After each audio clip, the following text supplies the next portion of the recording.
Assalamualaikum warahmatullahi wabarakatuh. Innal hamdalillah nahmaduhu wa nasta'inuhu wa nastaghfiruh wa na'udzu billahi min shururi anfusina wa sayyiati a'malina. Man yahdihillahu fala mudilla lahu wa man yudlil fala hadiya lahu. Ashhadu an la ilaha illallah wahdahu la syarika lahu وأشهد أن محمدا عبده ورسوله الذي لا نبي ولا رسول بعده. يا أيها الذين آمنوا اتقوا الله حق تقاته ولا تموتن إلا وأنتم مسلمون. فقال الله تعالى في آية الأخرى: يا أيها الناس اتقوا ربكم الذي خلقكم من نفس واحدة وخلق منها زوجها وبث منهما رجالا كثيرا ونساء واتقوا الله الذي تساءلون به والأرحام إن الله كان عليكم رقيبا. Hadirin jamaah yang dirahmati Allah Subhanahu wa taala.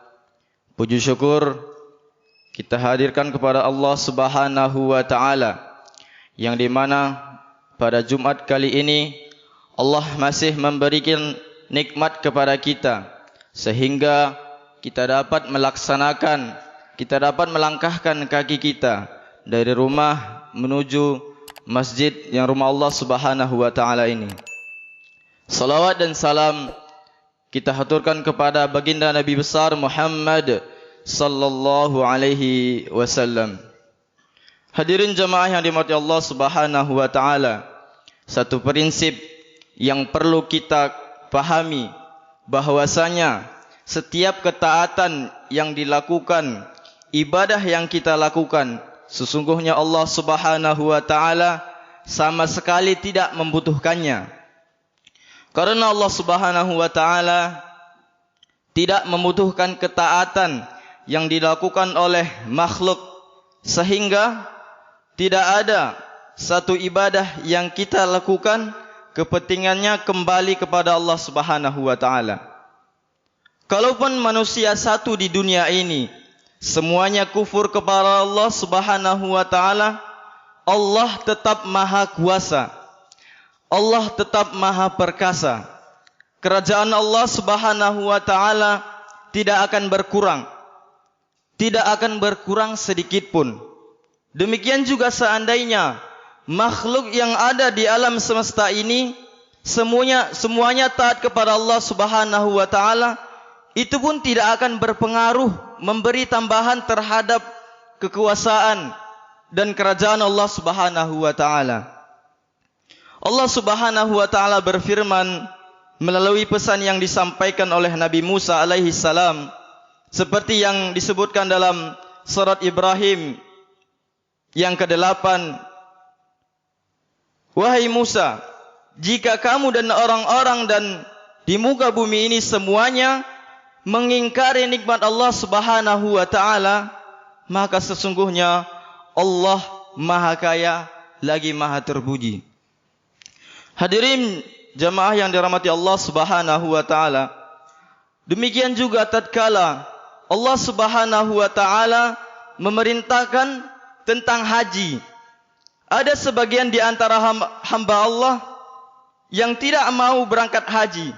Allah Subhanahu wa taala sama sekali tidak membutuhkan mereka. Allah Subhanahu wa taala berfirman, mengerjakan haji adalah kewajiban manusia terhadap Allah, yaitu bagi orang yang sanggup mengadakan perjalanan ke Baitullah. Barang siapa mengingkari kewajiban itu, maka sesungguhnya Allah Subhanahu wa taala tidak memerlukan sesuatu dari alam ini. Artinya, siapa saja yang berbuat taat kepada Allah Subhanahu wa taala sama sekali tidak menambah kerajaan dan kekuasaan Allah Subhanahu wa taala. Siapapun yang tidak mau melakukan ketaatan, itu juga tidak mengurangi kerajaan Allah Subhanahu wa taala. sebagaimana sebuah hadits qudsi dari sahabat Abu Dzar Al-Ghifari radhiyallahu anhu. Nabi sallallahu alaihi wasallam meriwayatkan dari Rabbnya, Allah Subhanahu wa taala berfirman, "Ya ibadi, law anna awwalakum wa akhirakum wa insakum wa jinnakum kanu ala atqa qalbi rajulin wahidin minkum, ma zada dzalika fi mulki syai'a." Ya ibadi, law anna awwalakum wa akhirakum wa insakum wa jinnakum kanu ala afjari qalbi rajulin wahidin, ma naqasa dzalika min mulki syai'a. Ya ibadi, law anna awwalakum wa akhirakum wa insakum wa jinnakum qamu fi sa'idin wahidin fasaluni fa'ataitu kulla insani mas'alatah, ma naqasa dzalika mimma 'indi illa kama yanqusul mikhyatu idza udkhilal bahr. Yang artinya, hai hambaku, seandainya orang-orang yang terdahulu dan orang-orang yang belakangan serta manusia dan jin semuanya berada pada tingkat ketakwaan yang paling tinggi, maka hal itu sedikit pun tidak akan menambah kekuasaanku. Hai hambaku, seandainya orang-orang terdahulu dan orang-orang belakangan serta jin dan manusia semua berada pada tingkat kedurhakaan yang paling buruk, maka hal itu sedikit pun tidak akan mengurangi kekuasaanku. Hai hambaku, seandainya orang-orang yang terdahulu dan orang-orang belakangan serta semua jin dan manusia berdiri di atas bukit untuk memohon kepadaku, kemudian masing-masing aku penuhi permintaannya, maka hal itu tidak akan mengurangi kekuasaan yang ada di sisiku, melainkan hanya seperti benang yang menyerap air ketika dimasukkan ke dalam lautan. Hadis riwayat Muslim. Dengan demikian, ketaatan yang kita lakukan sepeser pun tidak akan kembali kepada keuntungan Allah Subhanahu wa taala. Demikian juga kemaksiatan yang kita kerjakan sama sekali tidak mengurangi kerajaan Allah Subhanahu wa taala, karena masing-masing manusia akan menanggung amal yang ia kerjakan. Hadirin jemaah yang dirahmati Allah Subhanahu wa taala, lalu tatkala kita membutuhkan ketaatan, siapakah yang mendapatkan manfaatnya? Jawabannya adalah diri kita sendiri. Demikian juga tatkala melakukan kemaksiatan, siapa yang mendapat dampak buruknya? Jawabannya adalah diri kita sendiri.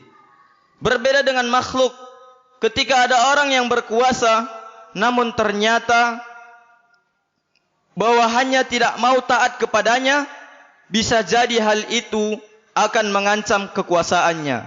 Ketika ada orang yang memiliki posisi dan jabatan, namun ternyata bahwasanya tidak mau tunduk kepadanya, bisa jadi hal itu akan mengancam status sosialnya. Itu manusia. Adapun untuk Allah tidak berlaku hukum semacam ini. Karena itulah Allah Subhanahu wa taala banyak menegaskan di dalam Al-Qur'an, seperti dalam surat Al-Isra ayat ke-7, Allah Subhanahu wa taala berfirman, "In ahsantum ahsantum li anfusikum wa in asa'tum falaha." Jika kamu berbuat baik, berarti kamu berbuat baik bagi dirimu sendiri. Dan jika kamu berbuat jahat, maka kejahatan itu bagi dirimu sendiri. Di dalam ayat lain, barang siapa yang mengerjakan amal yang saleh, maka pahalanya untuk dirinya sendiri.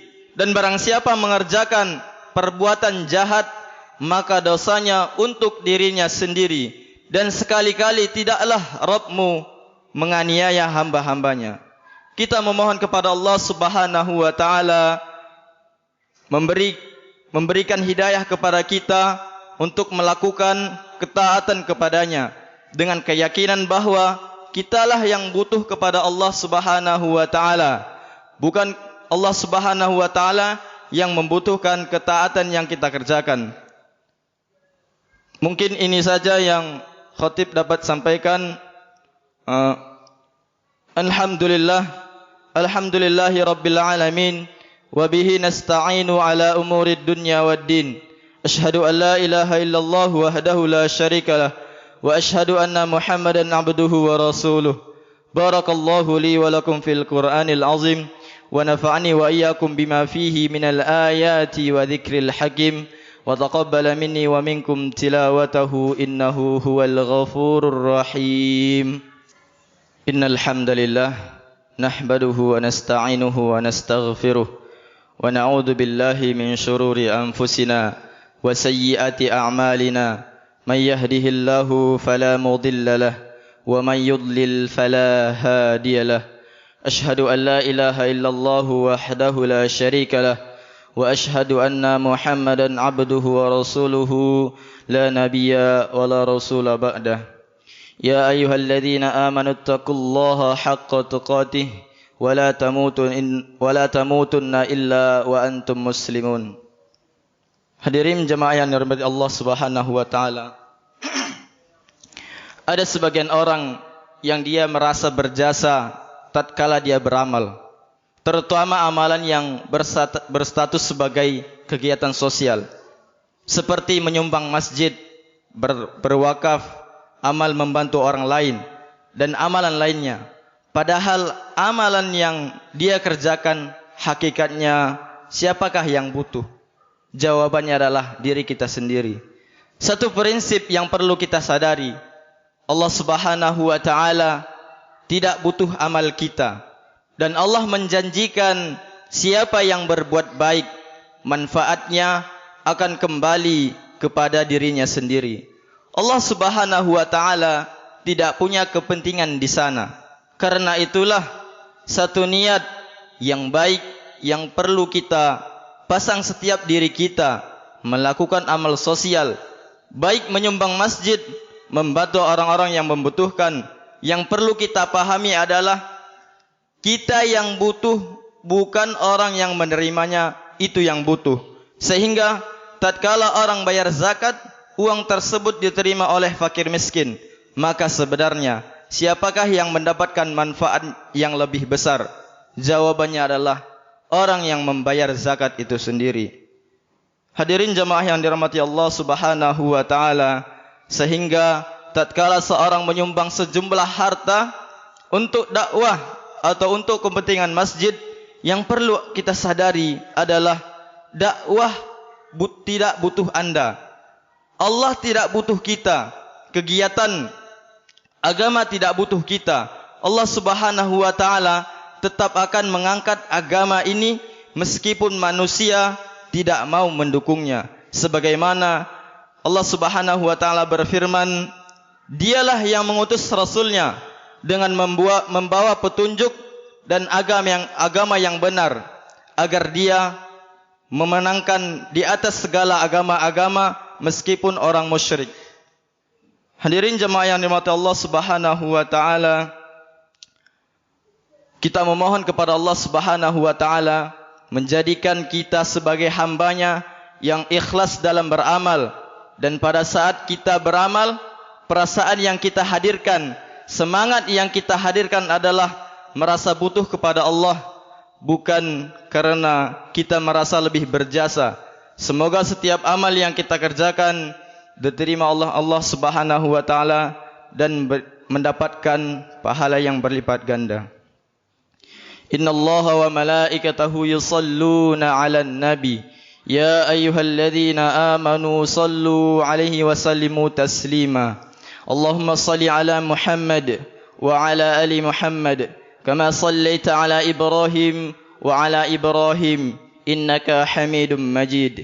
Wa barik 'ala Muhammad wa 'ala ali Muhammad kama barakta 'ala Ibrahim wa 'ala ali Ibrahim innaka Hamidum Majid.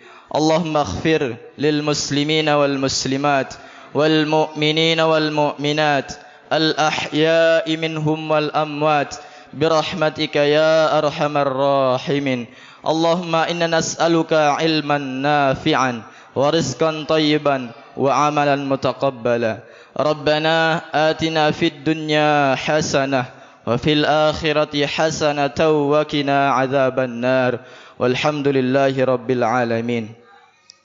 عباد الله، إن الله يأمركم بالعدل والإحسان وإيتاء ذي القربى وينهى عن الفحشاء والمنكر والبغي يعظكم لعلكم تذكرون ولذكر الله أكبر. أقيموا الصلاة.